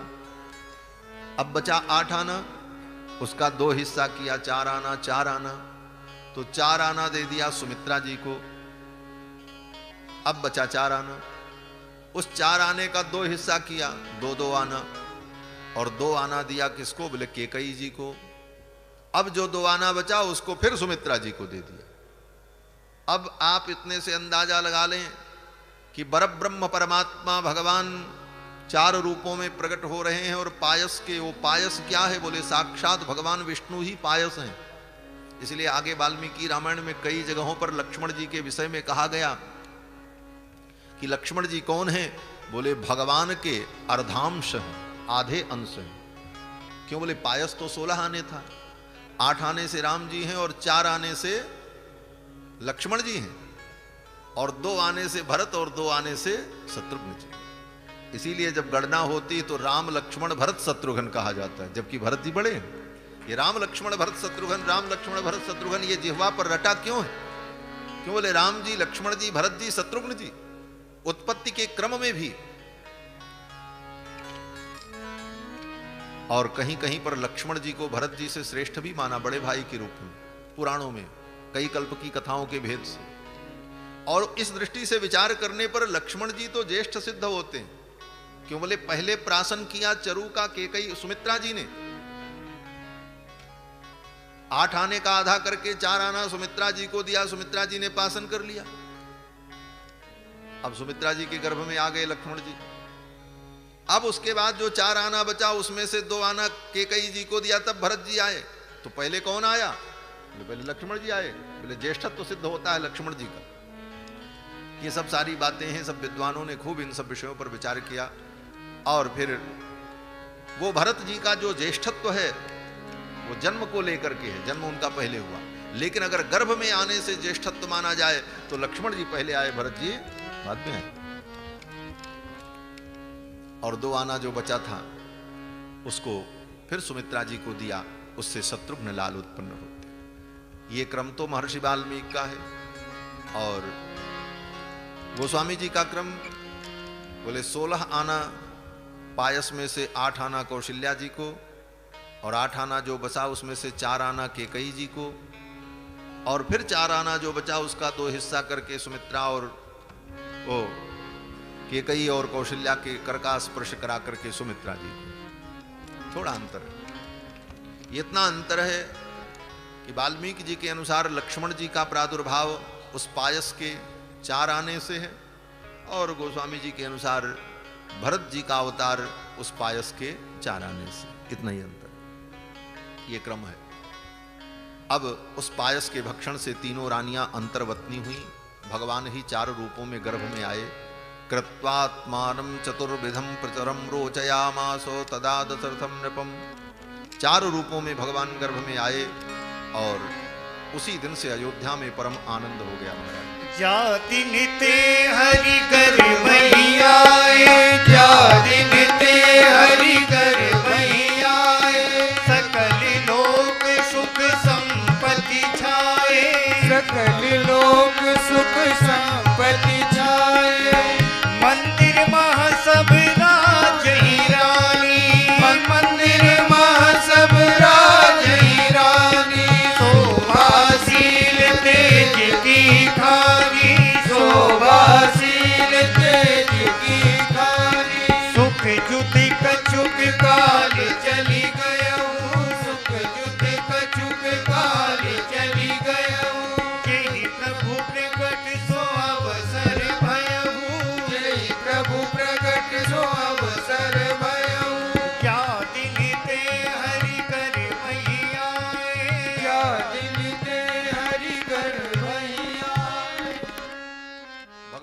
से गर्भ में आए सकल लोक सुख संपत्ति छाए, समस्त लोकों में सुख संपत्ति छा गई। धीरे धीरे समय बीत गया, सुख जुत कछुक काल चली गयो। कितना समय बीता? गोस्वामी जी तो कहते हैं सुख जुत कछुक काल चली गयो, कुछ दिन बीता और भगवान के प्रकट होने का समय आया। और वाल्मीकि जी तो पूरा दिन जोड़ करके बता दे रहे हैं। क्या कह रहे हैं? बोले ततो यज्ञे समाप्ते तु ऋतूनाम षट समत्ययुः। यज्ञ जब समाप्त हुआ था, पुत्र कामेष्टि यज्ञ, और माताओं ने चरु भक्षण किया था और वो गर्भवती हुई, उस दिन से 6 ऋतुएं बीत गईं, पूरा 1 साल। ऋतूनाम षट समत्ययुः, 6 ऋतुएं बीत गईं। ततश्च द्वादशे मासे, 12वां महीना लग गया। भगवान गर्भ में आए तो कितने दिन रहे? बोले 11 महीने 24 दिन, 6 दिन केवल बचा है साल पूरा होने में। 11 महीने 24 दिन। ततश्च द्वादशे मासे, 12वां महीना चढ़ गया और तब भगवान के प्रकट होने का समय आया। देवता लोग आए स्तुति करने के लिए। गर्भस्थ भगवान की देवता लोग स्तुति करते, देवता लोग स्तुति करके चले गए। प्रोद्यमाने जगन्नाथम सर्वलोक नमस्कृतम। सभी लोक के लोकपाल देवताओं ने आकर के भगवान जगन्नाथ की स्तुति की, गर्भ की स्तुति की और गए। तब भगवान प्रकट होते। इसी भाव को गोस्वामी तुलसीदास जी लिखते हैं कि सुर समूह विनती करी पहुंचे निज निज धाम, जग निवास प्रभु प्रगटे अखिल लोक विश्राम। जब देवता स्तुति करके चले गए तब भगवान के प्रकट होने का समय आया। एक संत कहते थे, महाराज ये देवता बड़े अभागे थे। क्यों अभागे थे? बोले इसलिए अभागे थे कि राम जी का जन्म छोड़ करके भागे थे, चले गए थे, भाग गए। सुर समूह विनती करी पहुंचे निज निज धाम। बोले नहीं, ऐसी बात नहीं। आपाततः ऐसी प्रतीति होती है कि देवता चले गए, क्योंकि गोस्वामी जी तो वर्णन करने चले गए, लेकिन कहां गए? बोले आगे के शब्द पर विचार करो। कहते हैं निज निज धाम, अपने अपने धाम में चले गए। देवताओं का धाम क्या है? बोले देवताओं का 2 धाम है, एक निज धाम, एक धाम। जैसे मुख्यमंत्री का 2 आवास होता है, एक निज आवास और एक मुख्यमंत्री आवास। जो सरकार की तरफ से मिला है रहने के लिए वो तो मुख्यमंत्री आवास है, और जो अपना पैतृक घर है सनातन परंपरा से, जो अपनी मेहनत से अपनी कमाई से बनाए, वो अपना घर है। 2 घर है कि नहीं? उसी प्रकार इन देवताओं को जो पद मिला है, वरुण इंद्र कुबेर, तो इनको पद के अनुसार इनको फ्लैट भी भगवान ने दिया, निवास दिया। तुम ब्रह्मलोक में रहो, तुम इसमें रहो, तुम उसमें रहो, लेकिन इनका अपना निवास क्या है? निज निवास। कहते हैं इन देवताओं का निज निवास भगवान का अंग है। भगवान के एक एक अंग में ही देवता नित्य रूप से निवास करते हैं। चंद्रमा भगवान के मन में रहता है, सूर्य भगवान के नेत्र में, अग्नि भगवान के मुख में, वायु भगवान के कानों में, इंद्र भगवान की भुजाओं में। ये सारे देवता भगवान के तत्त अंगों में प्रतिष्ठित रहते। देवताओं ने भगवान की स्तुति की और फिर सारे देवता भगवान के एक एक अंग में जाकर के प्रतिष्ठित हो गए। पहुंचे निज निज धाम, अपने निज निज धाम में भगवान के तत्त अंगों में देवता प्रतिष्ठित हो गए। इसीलिए कहा कि भगवान कौन है? बोले सर्वदेवमयो हरि ही। भगवान हरि सर्वदेवमय है, इसीलिए भगवान की पूजा करने से सबकी पूजा हो जाती। राम जी की आरती उतारो तो सबकी आरती हो गई, सूर्य की, चंद्रमा की, वरुण की, कुबेर की, इंद्र की। क्यों? बोले सब उन्हीं के अंदर है, उनसे बाहर कुछ है नहीं। इसीलिए भक्तों ने कहा एक के साधे सब सधे, सब साधे सब जाए। अलग अलग देवताओं की पूजा करने से अच्छा ठाकुर की पूजा करो, उसी में सबकी पूजा हो गई। सर्वदेव नमस्कारम केशवम प्रतिगच्छति, क्योंकि सबके मूल भगवान है। और फिर भगवान प्रकट होते। जब देवता स्तुति करके चले गए तो भगवान के प्रकट होने का वो मंगलमय काल आया। चैत्र का महीना, शुक्ल पक्ष, मंगलवार दिन, नवमी तिथि, पुनर्वसु नक्षत्र, अभिजित मुहूर्त, जोग लगन ग्रह वार तिथि सकल भय अनुकूल। जोग लग्न ग्रह वार तिथि सब अनुकूल हो गए और भगवान के प्रकट होने की वो मंगलमयी बेला आ गई। कौन सी बेला? ले नवमी तिथि। नवमी तिथि मधुमास पुनीता, नवमी तिथि मधुमास पुनीता, शुक्ल पक्ष अभिजित हरि प्रीता, शुक्ल पक्ष अभिजित हरि प्रीता, मध्य दिवस अति शीत न घामा, मध्य दिवस अति शीत न घामा, पावन काल लोक विश्रामा, पावन काल लोक विश्रामा, शीतल मंद सुरभि बहबाऊ, शीतल मंद सुरभि बहबाऊ, हर्षित सुर संतन मन जाऊ, हर्षित सुर संतन मन जाऊ, बन कुसुमित गिरि गण मनियारा, बन कुसुमित मणि गण मनियारा, त्रिवई सकल सरितामृत धारा, त्रिवई सकल सरितामृत धारा, सो विरंच सो अवसर विरंच जब जाना, सो अवसर विरंच जब जाना, चले सकल सुर साज विमाना, चले सकल सुर साज विमाना, नवमी तिथि मधुमास पुनीता, नवमी तिथि मधुमास पुनीता, नवमी तिथि मधुमास पुनीता। ऐसी सुंदर मंगलमयी बेला आई। देवता लोग हर्षित होकर विमान पे बैठ बैठ करके अयोध्या के अंतरिक्ष में उपस्थित हो गए। भगवान प्रकट होने जा रहे। दिन के ठीक 12 बजे महारानी कौशल्या अपने प्रसूति कागार में बैठी थी। तैयारी तो 9 महीने से ही चल रही थी। 9वां महीना जब लगा उसी समय से, माघ के समय से ही, लेकिन माघ फागुन चैत 3 महीना ज्यादा ही हो गया। तैयारी चल रही थी। क्या तैयारी? बोले बच्चे का जन्म होगा तो उस समय क्या क्या जरूरी चीजें हैं, औषधि, वस्त्र, बच्चे को पिलाने के लिए जन्म घुट्टी, सब तैयारी।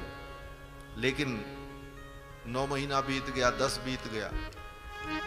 जो बड़ी बुजुर्ग महिलाएं थीं, वृद्ध महिलाएं जिनको प्रसव का अनुभव था और वो अंदाज से बता देती थी हाँ अब इतना समय और लगेगा, उनका भी अंदाज फेल हो गया।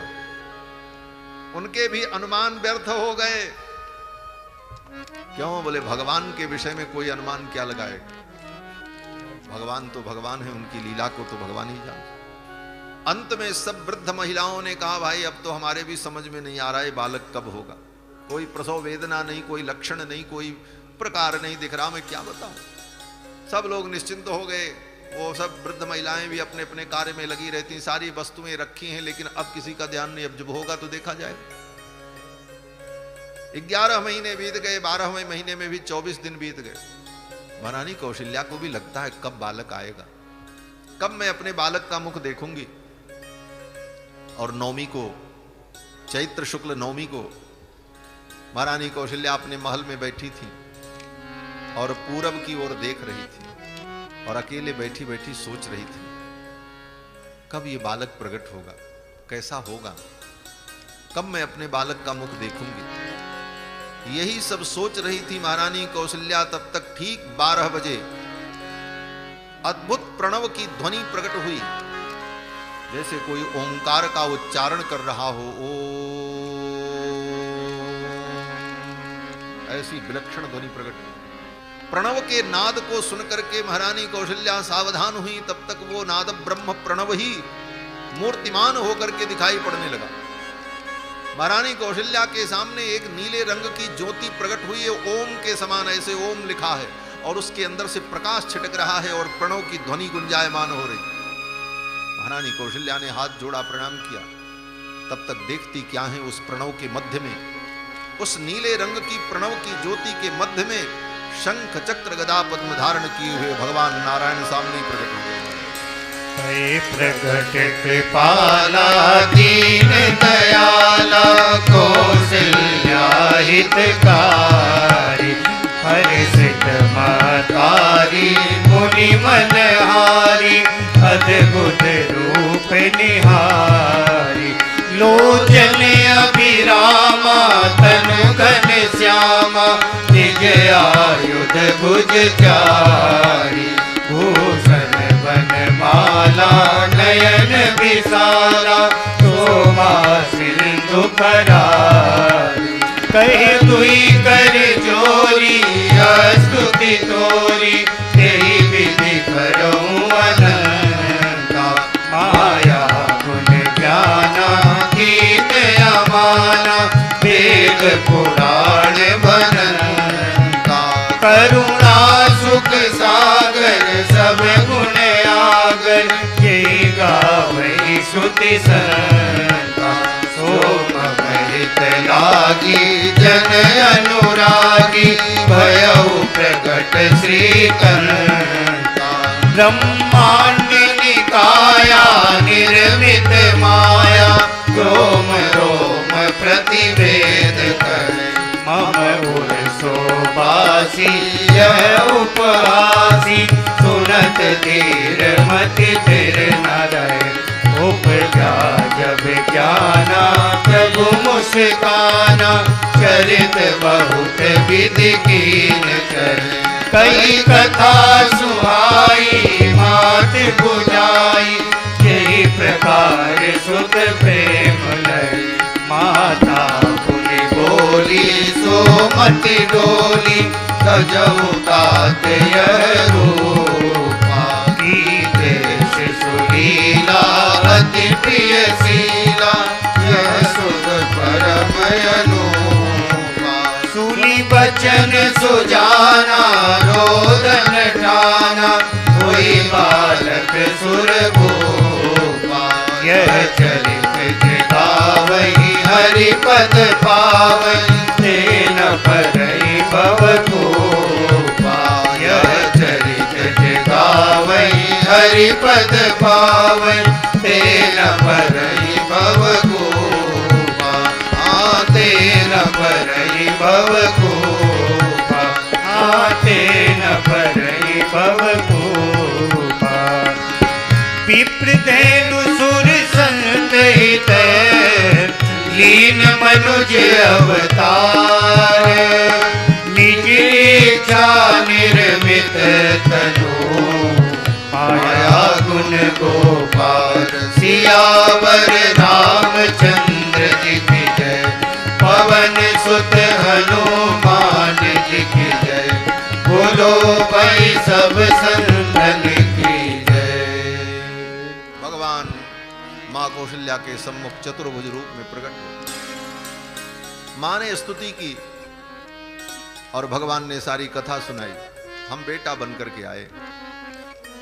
मां कौशल्या ने कहा, बेटा बनकर के आए हो तो बेटे जैसे बन जाओ, आप तो बाप जैसे दिख रहे हो, कौन मानेगा कि आप मेरे बेटा हो। फिर मां के वचन को सुनकर के भगवान बालक बन गए। सुने बचन सुजाना रोदन ठाना, होए बालक सुरभूप। सुरभूप भगवान बालक बन गए। अभी बैठो, बधाई सुनकर के तब जाना। 5 मिनट में सारा काम नहीं बिगड़ने वाला। बैठिए 5 मिनट के विराजो। ये माताएं पहले ही चल पड़ी। हाँ, इनको राम जी से प्रेम कम है लगता, बधाई नहीं सुनना चाहिए। बोलो श्री सीता रामचंद्र भगवान की जय। ठाकुर जी की बधाई का आनंद लेकर के जाएं, अब तो समापन है। अब तो महाराज भगवान जब प्रकट हुए तो भगवान बालक बन करके जब रोने लगे तो बालक के रुदन की आवाज सुन करके अन्य रानियां भी महल में आ गईं। सुन शिशु रुदन परम प्रिय बानी, समभ्रम चली आई सब रानी। दशरथ जी को सूचना मिली महारानी कौशल्या ने सुंदर पुत्र को जन्म दिया है। दशरथ जी भाव विभोर हो गए। दशरथ पुत्र जन्म सुनिकाना मानहु ब्रह्मा नंद समाना।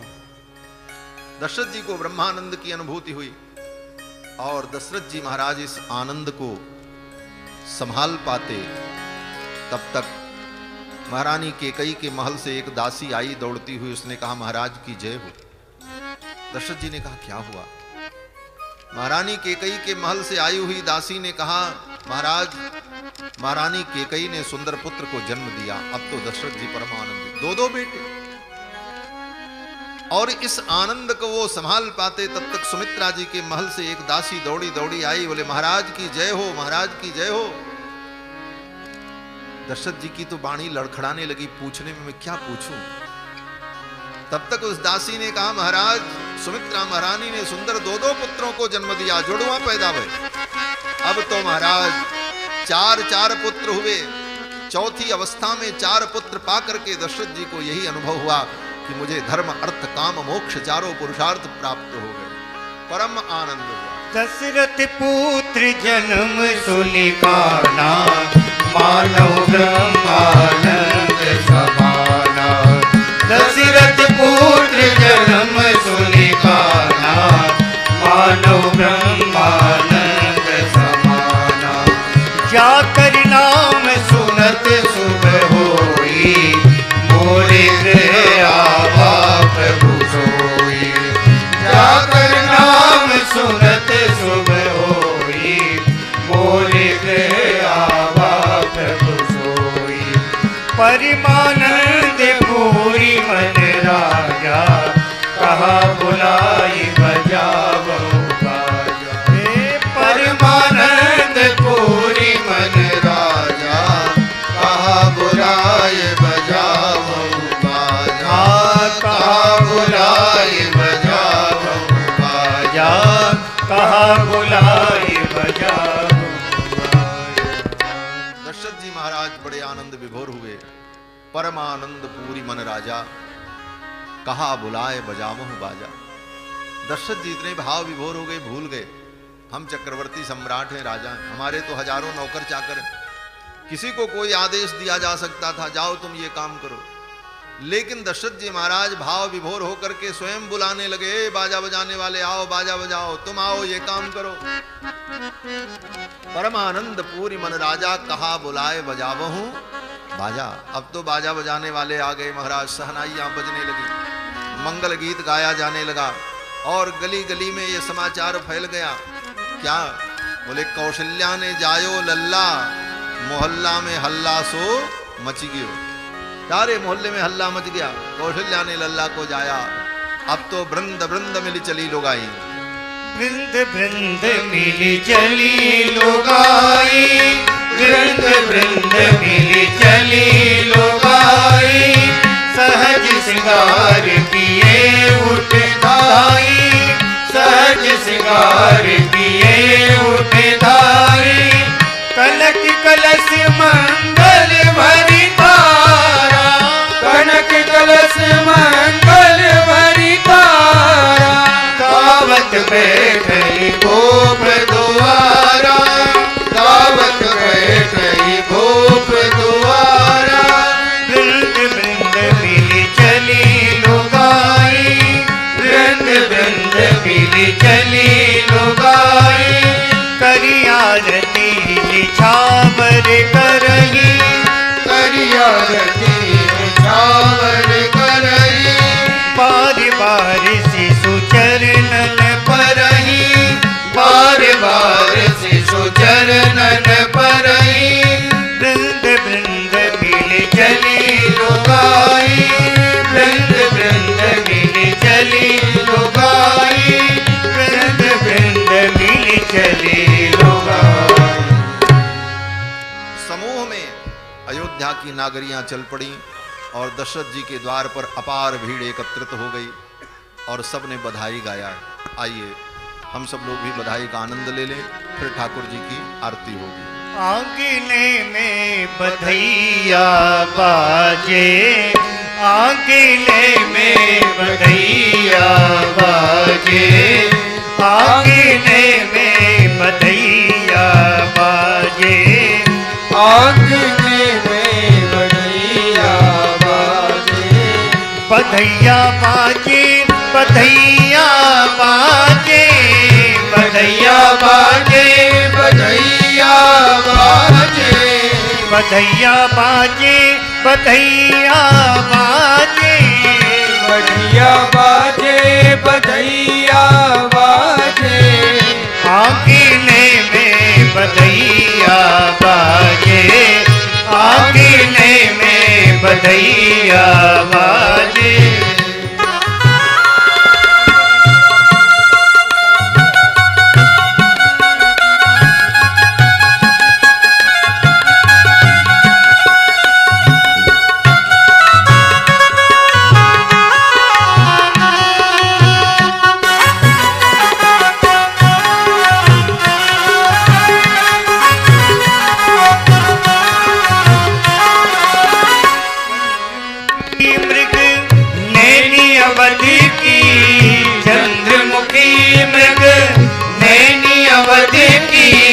चंद्रमुखी मृग नैनी अवध की, चंद्रमुखी मृग नैनी अवध की, तोरत तानन, तोरत तानन, रागिने में बधैया बाजे, आगिने में बधैया बाजे, आगिने में बधैया बाजे। बधाई हो।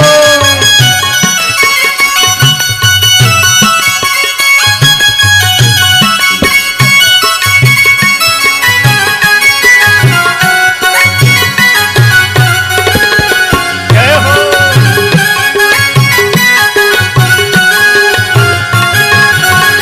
प्रेम भरी ब्रह्म दागन नाचे, प्रेम भरी ब्रह्म दागन नाचे, प्रेम भरी ब्रह्म दागन नाचे, प्रेम भरी ब्रह्म दागन नाचे, नूपुर बांधे, नूपुर बांधे, पायने में बधैया बाजे, आंगने में बधैया बाजे, आंगने में बधैया बाजे। बधाई हो।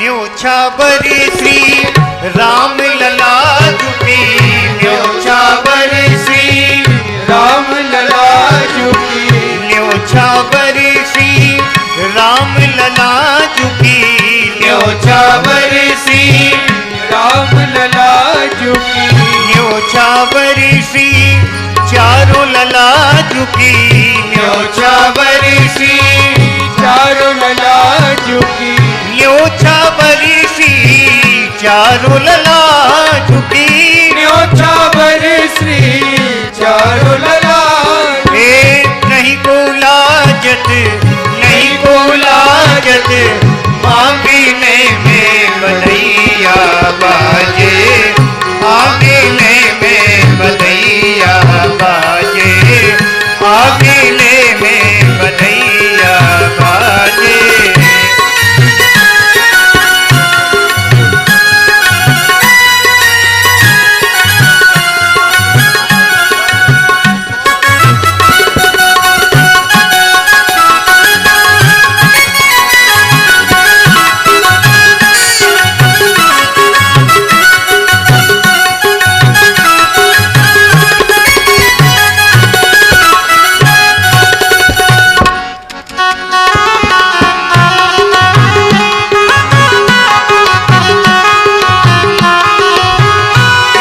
अली यह कौतुक देखत, सिया अली यह कौतुक देखत, सिया अली यह कौतुक देखत, सिया अली यह कौतुक देखत, कौतुक देखत हा कौतुक देखत, कौतुक देखत हा कौतुक देखत, सिया अली यह कौतुक देखत, सिया अली यह कौतुक देखत, बीती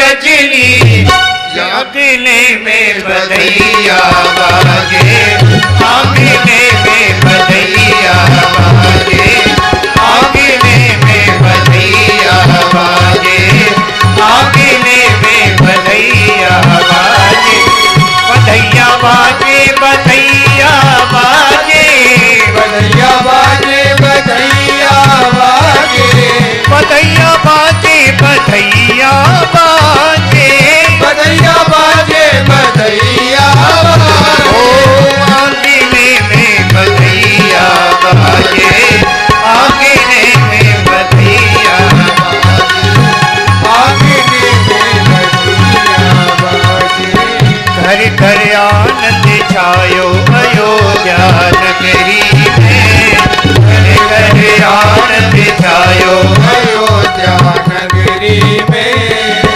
नगरी में लाला, नगरी में, नगरी में लाला, नगरी में, नगरी में हो, नगरी में, नगरी में हो, नगरी में, अरे घर घर आनंद छायो अयोध्या नगरी में, घर घर आनंद छायो अयोध्या नगरी में, बधाई हो।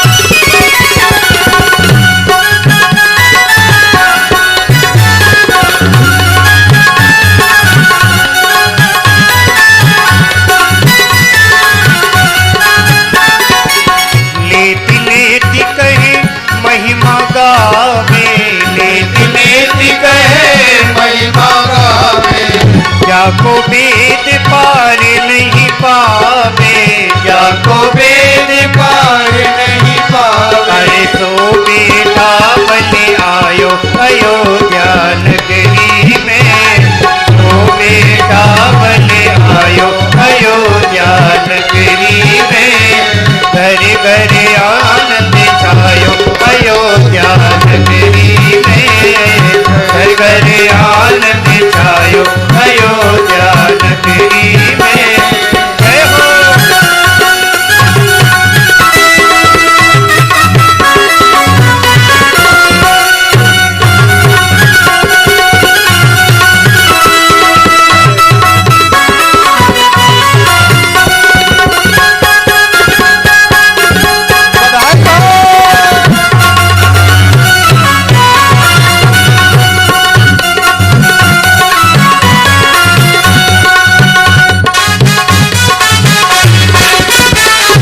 बधाई हो, जय हो।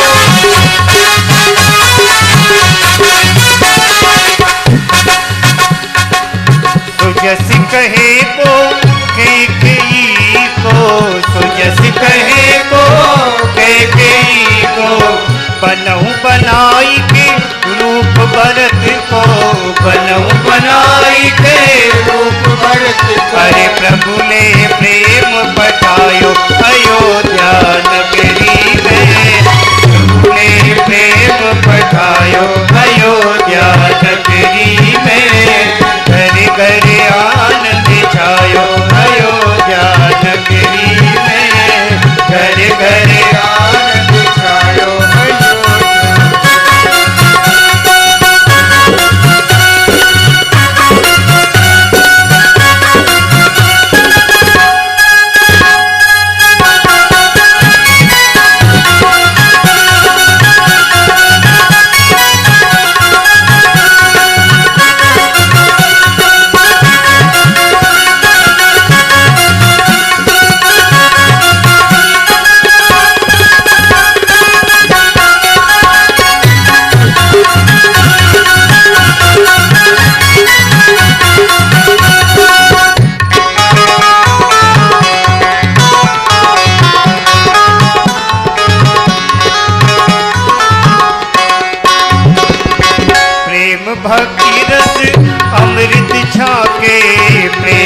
भक्ति रस अमृत छाके, प्रेम भक्ति रस अमृत छाके, प्रेम भक्ति रस अमृत छाके। राम जन्म के उत्सव में आके, राम जन्म के उत्सव में आके हनुमत ही हर्षायो अयोध्या नगरी में, हनुमत ही हर्षायो अयोध्या नगरी में, घर घर आनंद छायो अयोध्या नगरी में, घर घर आनंद छायो अयोध्या नगरी में, अयोध्या नगरी में, अयोध्या नगरी में। हेलो हेलो हेलो, आवाज बढ़ाओ थोड़ी। Hello hello. हाँ देखिए, हमारे आदरणीय श्री शिवराज सिंह जी यादव डीडीए साहब कृषि विभाग भिंड मंच पर आने की कृपा करें। श्री लाखन सिंह जी वरिष्ठ भारतीय जनता पार्टी नेता, आप भी मंच पर आने की कृपा करें। श्री राकेश त्रिपाठी जी पूर्व कृषि अधिकारी, आप भी मंच पर आने की कृपा करें। श्री छोटेलाल पारसर जी, आप भी मंच पर आने की कृपा करें। पंडित कृष्ण शास्त्री जी, आप श्री कृष्ण जी शास्त्री, आप भी मंच पर आने की कृपा करें। आप सभी आदरणीय जिनके नामों की घोषणा हुई है, आप मंच पर आ जाएं और अपना राम जी के आरती उतारूं है सखी, अपना राम जी के आरती उतारूं ये अजी। हाँ उतारूं है सखी, हाँ उतारूं है सखी, हाँ उतारूं है सखी, हाँ उतारूं है सखी। अपना राम जी के आरती उतारूं है सखी, अपना राम जी के आरती उतारूं है सखी। कौशल्या के राम जी, सुमित्रा जी के लक्ष्मण, कौशल्या के राम जी, सुमित्रा जी के लक्ष्मण, सुमित्रा जी के लक्ष्मण, सुमित्रा जी के शत्रुघ्न, सुमित्रा जी के लक्ष्मण, सुमित्रा जी के शत्रुघ्न, के कई के भरत बुहाले सखी,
आरती उतारूं हे सखी अपना राम जी के आरती उतारूं हे सखी हाँ उतारूं हे सखी हाँ उतारूं हे सखी हाँ उतारूं हे सखी हाँ उतारूं हे सखी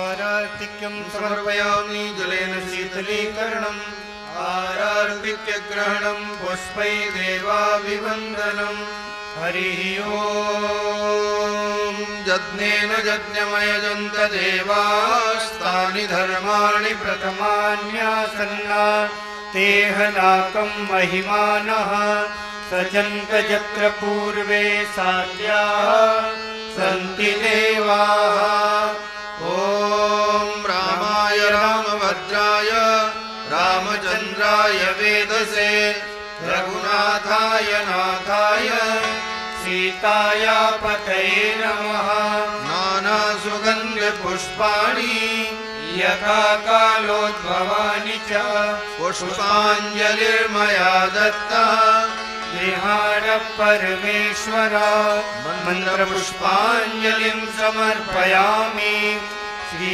सीतारामचन्द्राभ्यां नमः श्री पुराण पुरुषोत्तमाय नमः। बोली श्री सीतारामचंद्र भगवान